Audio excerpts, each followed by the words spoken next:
নমস্কার বন্ধুরা, সোমা রান্নাঘর থেকে আমি সোমা বলছি। আশা করি তোমরা সবাই ভালো আছো। দেখো, দেখেই বুঝতে পারছো আমি কী রেসিপি নিয়ে তোমাদের কাছে হাজির হয়েছি। মিষ্টি কুমড়ো আমি সব রেডি করে নিয়েছি। ওপরে যেগুলো আমি ফেলে দিয়েছি, ভেতরটা আমি ফেলে দিয়েছি, রেডি করে নিয়েছি। এখানে বেসন নিয়েছি বন্ধুরা, বেসন নিয়েছি। আর এখানে আমি চালের গুঁড়ি আমি নিয়ে নেবো। হ্যাঁ, অর্ধেক আমি চালের গুঁড়ি নেবো। বেসনের অর্ধেক আমি চালের গুঁড়ি নিয়ে নিলাম। কুচনো লঙ্কা নিয়ে নেবো।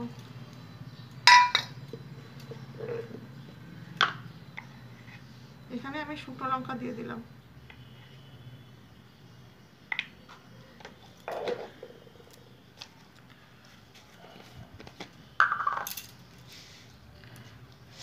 কালো জিরা দিয়ে নিলাম হাতে ঘষে।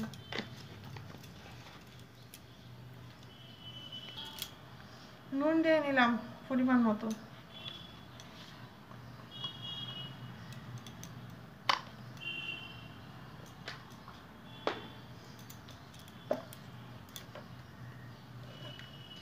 হলুদ দিয়ে নিলাম।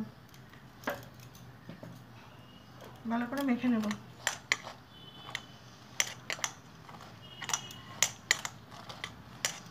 তোমরা একটা লাইক দিয়ে আমার ভিডিওটা এন্ড অবধি দেখো বন্ধুরা।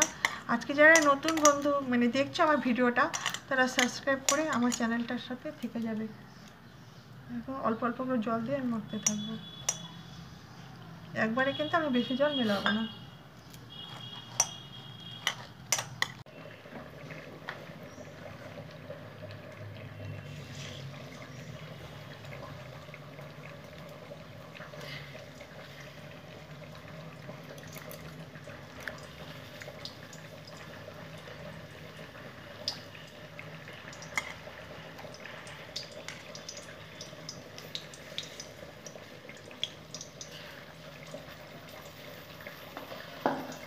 আস্তে আস্তে আমি এরকম করে লাল লাল করে আমি ভেজে নেবো বড়াগুলো। তোমরা দেখতে থাকো বন্ধুরা। লাল লাল করে ভেজে নিলাম।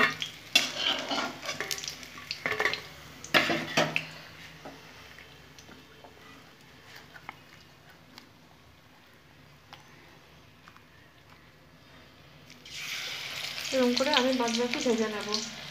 তোমরা সাথে থেকো। এরকম করে আমি মিষ্টি কুমড়ো ফুলের পকোড়াগুলো ভেজে নেবো বন্ধুরা। তোমরা আমাকে ভালোবেসে সাপোর্ট করে যাও, আমি তোমাদের ভালোবেসে সাপোর্ট করে যাচ্ছি।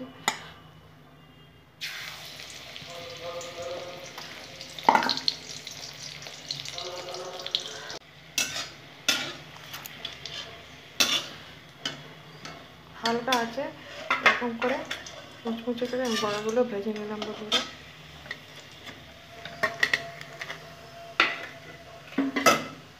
কি সুন্দর লাগছে আমার মিষ্টি কুমড়ো পকোড়াগুলো বড়া। হ্যাঁ, এতক্ষণ তোমরা যে আমার ভিডিওটা দেখলে, ভালোবাসা দিলে আমাকে অনেক, তাই জন্য আমি ভেতর থেকে সকল বন্ধুকে আন্তরিক প্রীতি শুভেচ্ছা ও ভালোবাসা জানালাম। আবার অন্য কোনো রেসিপি নিয়ে হাজির হবো। ততক্ষণ পর্যন্ত তুমি ভালো থেকো, সুস্থ থেকো। বাই বন্ধুরা, আসছি। Thank you.